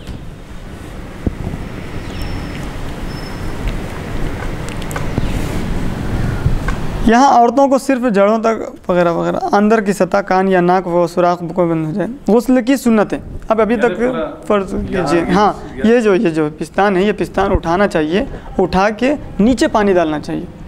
इसी तरीके से अगर औरतें, बहुत सी अक्सर औरतें मोटी हो जाती हैं और ऐसा पेट निकल जाता है, निकलने की बिना पे क्या होता है, और बाज़ लोगों को जो है ना, बाज़ औरतों को ऑपरेशन करने की वजह से पेट यहाँ पर चीर दिया जाता है। तो अब वहाँ पर जहाँ पर पेट काटा जाता है वो गोश्त तो बिल्कुल चिपक जाता है, वहाँ पर सूजन नहीं आती।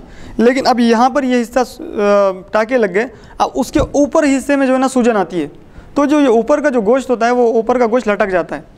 लटकने की बिना पे ये जो टाँकों का हिस्सा होता है ना, वो अक्सर सूखा हुआ होता है और अक्सर दबा हुआ होता है, अक्सर दबा हुआ होता है, जिसकी वजह से पानी वहाँ पर पहुँचना मुश्किल है अगर आप ख़ुद से ना पहुँचाएँ।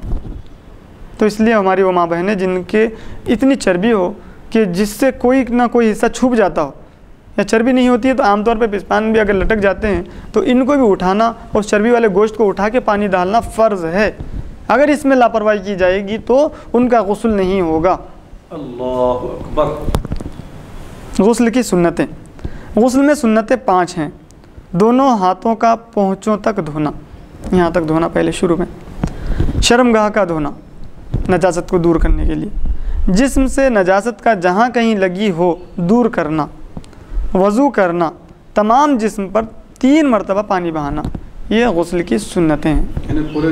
पूरे जिस्म पर पानी बहाना 3 मरतबा।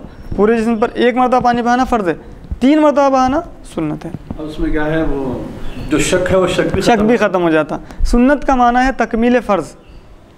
फ़र्ज़ की तकमील होती है सुन्नत से।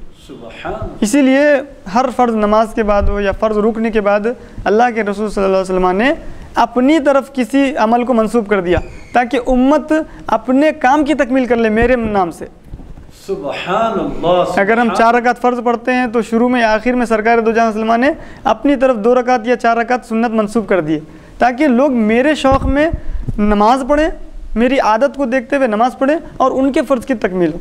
और ये दूसरी हदीस से इसकी तायद भी होती है कि एक हदीस मुबारक में गालिबन उसका मफ़हूम है कि क़यामत के दिन जब बंदे के जो है ना फ़राइज़ जब उसके जो है ना मीज़ान में नाम अमाल में जब रखे जाएंगे, जमा किए जाएंगे, फ़राइज़ में अगर कमी होगी तो जो है सुन्नतों को रखा जाएगा, सुन्नतों को सुभान अल्लाह, फिर वो रख कर जो है वो फ़राइज़ की तकमील पूरी होगी। सुभान अल्लाह, सुभान अल्लाह, क्या बात है, क्या बात है, माशाअल्लाह। ये बात समझ में आ रही है कि जैसा अव्वल आखिर दरूद शरीफ के बगैर बिल्कुल बिल्कुल बिल्कुल बिल्कुल तो यहाँ पर फ़र्ज़ सुन्नत अव्वल और आखिर पढ़े बगैर नमाज की भी तकमील नहीं होती है। कबूलियत की गारंटी नहीं। सुभान अल्लाह, सुभान अल्लाह। अल्लाह का इख्तियार, चाहे कबूल कर ले वो मालिक है, मुख्तार है। लेकिन अगर कबूल होना है तो अव्वल भी सुन्नत, बाद में भी सुन्नत। देखिए इसमें हिकमत की बात समझ में आ रही है। दरूद शरीफ की, दरूद शरीफ की, दरूद शरीफ जो है अव्वल आखिर दुआ में जब हम दुआ करते हैं तो दुआ के शुरू में और दुआ करने के बाद आखिर में जब तक कि हुजूर सल्लल्लाहु अलैहि वसल्लम की बारगाह में दुरूद नहीं पढ़ा जाता, ना भेजा जाए, ना पेश किया जाए, उस वक्त तक दुआ कबूल नहीं होती है। ये दुआ के आदाब और तरीके बताए गए शरीफ में दुआओं के बाद। बिल्कुल। और फिर अब अल्लाह मालिक है, मुख्तार है, वो चाहे कबूल कर ले, उसका इख्तियार है। लेकिन अल्लाह की आदत करीमा ये है, अल्लाह ने सिस्टम बना दिया। बिल्कुल। अगर ऐसा होता तो अल्लाह ताला को दुनिया बनाने में 6 दिन क्यों लगता, और तमाम काम के निज़ाम के लिए फरिश्तों को क्यों मुकर्रर करता। पानी बरसाने के लिए एक फरिश्ता मुकर्रर है, रूह कब्ज़ करने के लिए एक फरिश्ता मुकर्रर है, रिज़्क़ पहुँचाने के लिए एक फरिश्ता मुकर्रर है, सूर फूकने के लिए एक फरिश्ता मुकर्रर है, और तमाम निज़ाम के लिए तमाम औलिया अल्लाह को अल्लाह तबारक व तआला ने मुंतखब कर दिया। अभी हज़रत खिज़र अलैहिस्सलाम दो पैगंबर ऐसे हैं जो भटके हुओं को रास्ता बताते हैं और कुछ ऐसा जो है मदद वगैरह करते हैं। हदीस से साबित है। तो ये खुद इस बात की जो है दलील है। जी हाँ। तो ये हर चीज़ एक दूसरी चीज़ से जुड़ी हुई है, कनेक्टेड है। गुस्ल के मुस्तहब्बात। गुस्ल में मुस्तहब ये हैं: नियत करना, हाथ धोते वक्त बिस्मिल्लाह कहना, जिस्म को मलना, ऐसी जगह नहाना जहाँ कोई ना देखे। वो उमूर जो वज़ू में मुस्तहब हैं सिवा क़िबला रूह होने, दुआ पढ़ने और बचा हुआ पानी पीने के। इसके अलावा जितने वज़ू में बातें मुस्तहबात में बयान की गई हैं ये सारी की सारी गुस्ल में भी मुस्तहब हैं। गुस्ल के मकरूहात। गुस्ल में बात कौन सी चीज़ें मकरूह हैं? गुस्ल में ये उमूर मकरूह हैं: बिला ज़रूरत ऐसी जगह नहाना जहाँ किसी गैर महरम की नज़र पहुँच सके। जैसे कि आज एक मिजाज हो गया है कि वहाँ पर जाके जैसे कि वो स्विमिंग पूल हैं वहाँ पर नहा रहे हैं, तो ये मकरूह है। जहाँ पर गैर महरम कई अफराद आपको देखते हैं, मर्द नहाते थे और उरियानियत का आलम देखिए, अब औरतें भी वहाँ पर जाके नहा रही हैं।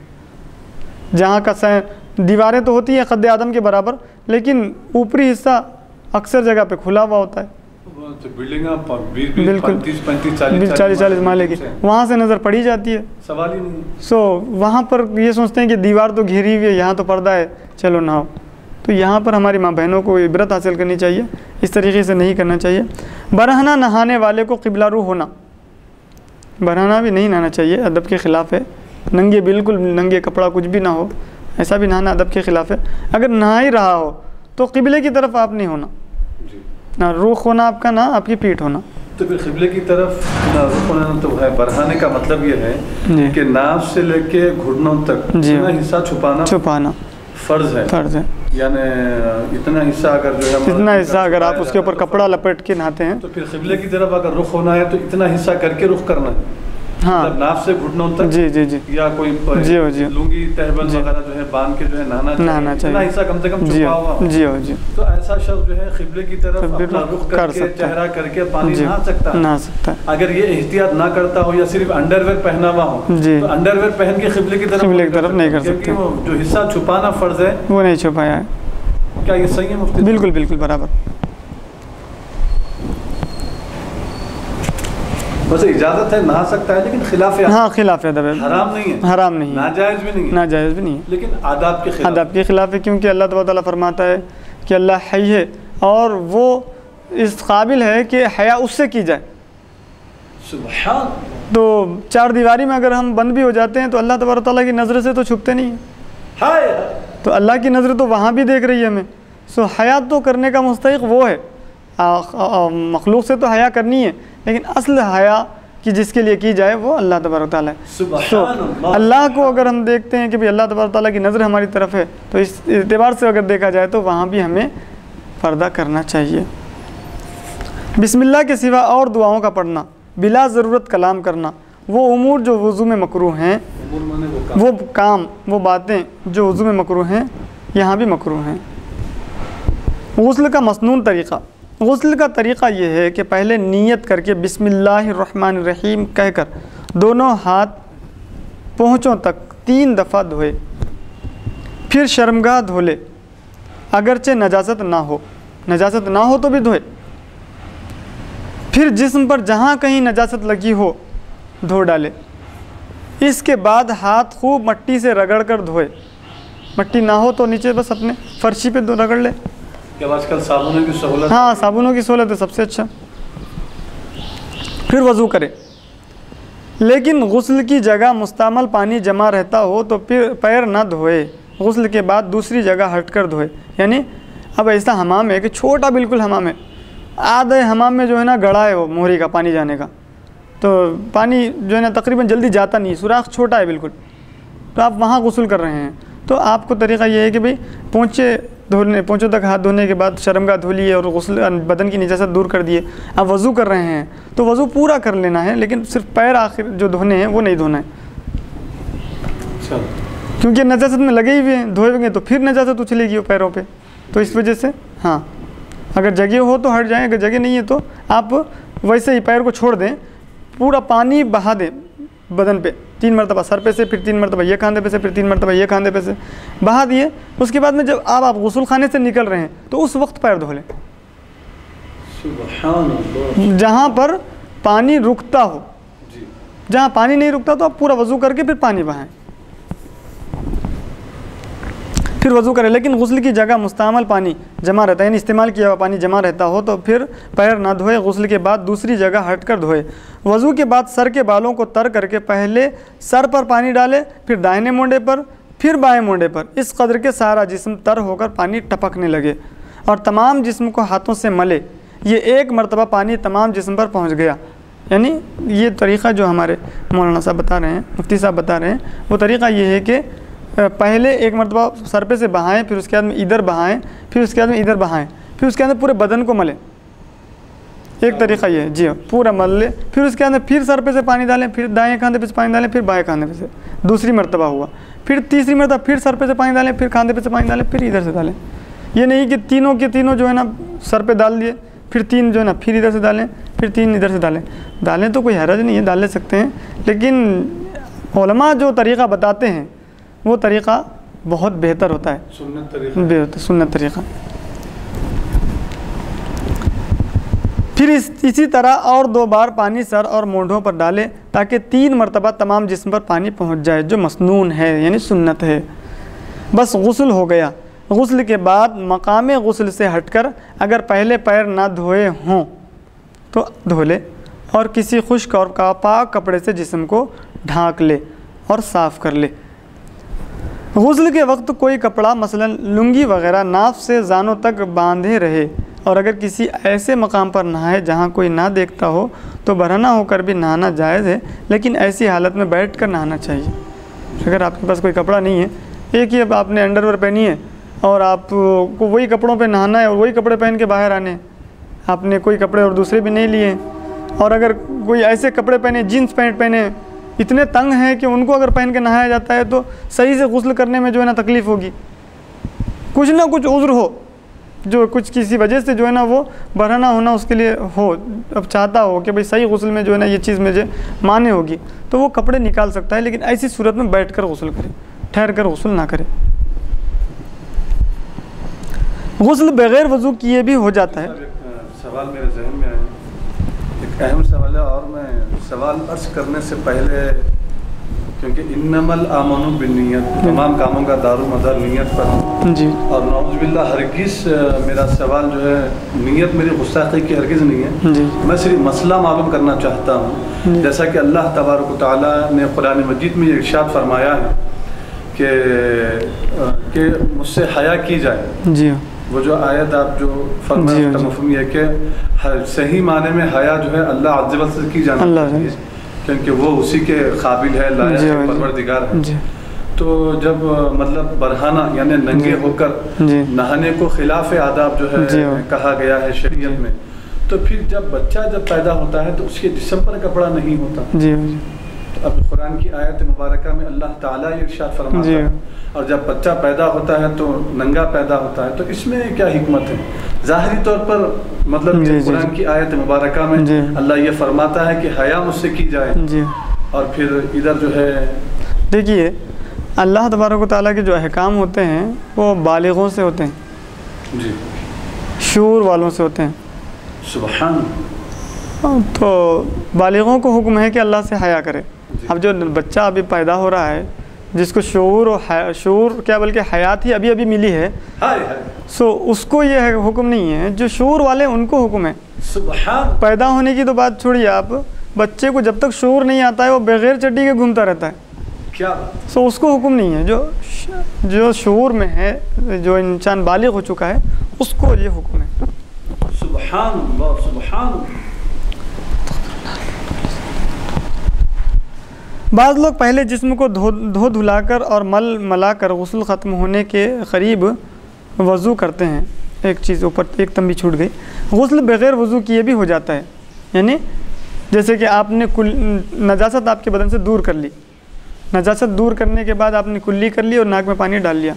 अब उसके बाद में बाज़ घरों में शावर लगा हुआ होता है, किसी ने शावर खोल के अपने बदन पे पानी बहा लिया। ये पूरा तरीक़ा एक तरफ ये मुस्तहब तरीक़ा है, मसनून तरीक़ा है। कोई भी अक़ीदतमंद इंसान सरकार दो जहां सल्लल्लाहु अलैहि वसल्लम की सुन्नतों पे अमल करने वाला इसी तरीक़े से करता है। लेकिन बाज़ ला इल्म, इनको शऊर नहीं है, या फिर उनको जो है ना इतनी बिल्कुल दीन से लगाव नहीं है, उसने सिर्फ बदन से नजासत को दूर किया और कुल्ली करके नाक में पानी डाल पहुँचाया, फिर उसके बाद में शावर से पूरे बदन पे पानी पहुँचा दिया, बहा दिया, तो गुस्ल हो गया उसका गुस्ल हो गया। अब इसमें वज़ू करना ना वगैरह जिस तरीके से तय किए हैं वो ज़रूरी नहीं है। 3 मरतबा ऊपर से पानी डालना, 3 मरतबा इधर से डालना, ये जो तरीक़ा है ये सुन्नत तरीक़ा, ये शर्त नहीं है, अदा किए जाएं, हाँ मुस्तहब है। और अगर सिर्फ वज़ू करके जिस्म पर पानी बहाया जाए तो अव्वल ज़िक्र दोनों फ़र्ज़ भी वज़ू के ज़िमन में अदा हो जाएंगे, यानी नाक में पानी डालना और कुल्ली करना। बस 3 चीज़ों का ख्याल होना चाहिए गुस्ल में कि नाक में पानी पहुँचे, कुल्ली करें और पूरे बदन पे बाल की बराबर भी जगह छूटे बगैर पानी बह जाए। चाहे आप वो जो है ना कुल्ली करके नाक में पानी डाल के तालाब में डुबकी लगा लें, हाउस में कूद जाएं, नजासत नहीं होनी चाहिए, नजासत को दूर करना चाहिए। आप नजासत वाले कपड़े पहने और डुबकी लगा दिए कुल्ली करके नाक में पानी डाल के, फिर बाहर निकले तो फिर नजासत वैसी जिस्म पे लगी हुई है, ऐसे नहीं। नजासत को तो दूर करना शर्त है ही किसी भी हाल में आपके। और बाज़ हमारे नौजवानों को ये नसीहत है कि जिस कपड़े में, जिस अंडरवेयर में उनको इजाबत यानी इस तरीके से जुनूबी होती है, जिनाबत होती है, यानी कि मनी निकल जाती है, वो अपना कपड़ा अपने हाथ से धो लें। बहुत से इतने बच्चे लापरवाह हो गए हैं, और अल्लाह के रसूल सल्लल्लाहु अलैहि वसल्लम ने फरमाया था कि क़ियामत के करीब बादशाह को माँ जनेगी, यानी कि बादशाह को तो नहीं, इसका मतलब मफ़हूम है उलमाए किराम ने ये बताया कि ऐसे फ़र्जंदों को, ऐसी औलाद को माँ पैदा करेगी कि वो माँ को बादशाह की तरह हुक्म देंगे। बादशाह जिस तरीके से अपनी रियाया से, अपने लौंडियों से काम लेता है, माँ से, अपने बहनों से उस तरीके से काम लेंगे। तो आज हमारे मुसलमान घरों का ये अमल हो गया है कि जिसमें उनको जिनाबत होती है, जिसमें उनको मनी निकलती है, वो अंडरवेयर भी जो है ना बद अखलाक बच्चे वो भी नहीं धोते हैं, हमाम में छोड़ देते हैं। अस्तगफिरुल्लाह, कितनी कराहत महसूस होती होगी उस कपड़े को छूने के लिए, उसका भी लिहाज नहीं करते। तो ऐसे कपड़ों को ख़ुद अपने हाथ से धोएं, और जो इंसान कपड़ा पहनता है वो इंसान ही अपने कपड़े को अपनी ताकत से धोए, तो वो कपड़ा सही तौर पे पाक होगा।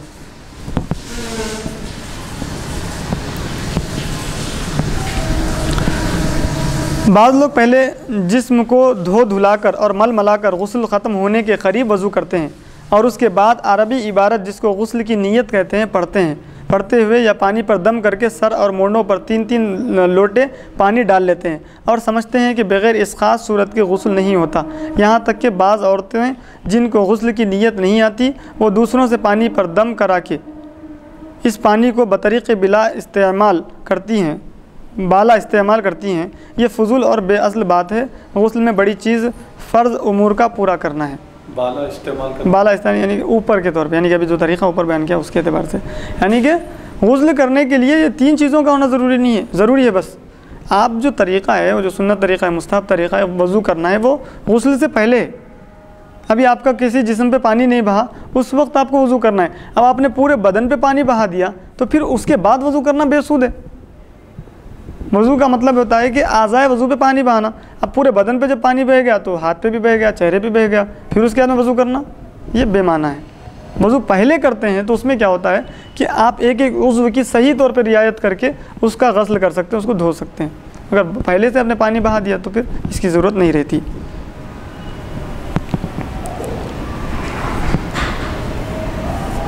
अगर इनमें फ़र्क आए और बाल बराबर भी जिस्म, यानी कुल्ली करना, नाक में पानी डालना और तमाम जिस्म पर पानी बहाना, ये असल है। इनमें फ़र्क आए और बाल बराबर भी जिस्म खुश्क रह जाए तो फिर हरगिज़ गुस्ल ना उतरेगा, यानी गुस्ल ख़त्म नहीं होगा। 1000 दफ़ा नीयत पढ़ी जाए, 1000 दफ़ा जो है ना लोटे पानी बहा लिए जाएँ, कुछ फ़ायदा ना होगा, नापाक का नापाक रह जाएगा। मूजिबात गुस्ल, गुस्ल के मूजिबात, वो उमूर यानी वाजिब, गुस्ल के गुस्ल वाजिब, गुस्ल में क्या चीज़ें वाजिब हैं, ज़रूरी हैं, लाजिम नहीं, यानी कि वज़ू को यानी गुस्ल को वाजिब करने वाली चीज़ें। गुस्ल वाजिब कब होगा?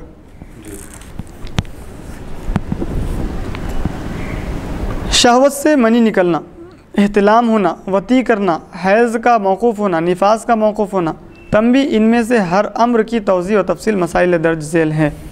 हर अम्र माने हर चीज़ की, यानी ये चीज़ें बताएगी कि मनी निकल गई शहवत से, इतलाम हो गया, वती कर लिया, हैज़, वती मतलब ये कि मुबाशरत, सोहबत, यानी कि शादी के बाद जो शोहर मियाँ बीवी में होता है वो। हैज़ का मौक़ूफ़ होना, हैज़ रुक गया, माहवारी मंथली जो खून औरतों को निकलता है उसको हैज़ कहते हैं, वो रुक गया। निफास का मौक़ूफ़ होना है, बच्चे के तवल्लुद के बाद भी ये खून निकलते रहता है, वो रुक गया। इन सारे उमूर में गुस्ल फ़र्ज़ है। अब इनकी तौज़ी, इनके शहवत का मनी निकलना किसको कहते हैं, वगैरह वगैरह।